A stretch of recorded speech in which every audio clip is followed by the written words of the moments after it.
ചെറുതാണെങ്കിലും വലുതാണെങ്കിലും ഗിഫ്റ്റുകൾ എപ്പോഴും നമ്മൾ വാല്യൂ ചെയ്യണം. ഗിഫ്റ്റുകൾക്കൊക്കെ ഒരു റെസ്പെക്ട് കൊടുക്കണം.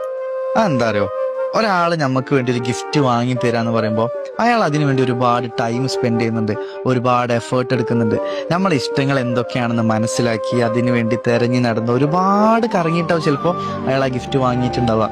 ആ ഗിഫ്റ്റ് തരുന്ന സമയത്ത് അയാൾക്ക് ഒരുപാട് ഇമാജിനേഷൻ ഉണ്ടാവും. അതായത് ഇത് നമ്മൾ കൊടുക്കുമ്പോൾ ഇത് വാങ്ങുന്ന ആൾ ഒരുപാട് സന്തോഷത്തോടാണ് ഇത് വാങ്ങുക, അവരുടെ മുഖത്ത് നല്ല തെളിച്ചം വരും, നല്ല ഹാപ്പിനെസ് ഉണ്ടാകും എന്നൊക്കെ അവർ ഇമാജിൻ ചെയ്യും.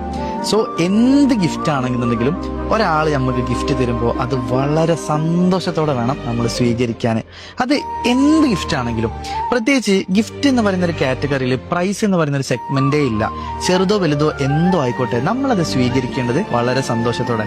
പിന്നെ മറ്റൊരു കാര്യം എന്ന് പറയുന്നത്, ഈ ഗിഫ്റ്റ് കിട്ടുക എന്ന് പറയുന്നത് വളരെ വലിയൊരു ഭാഗ്യമാണ്.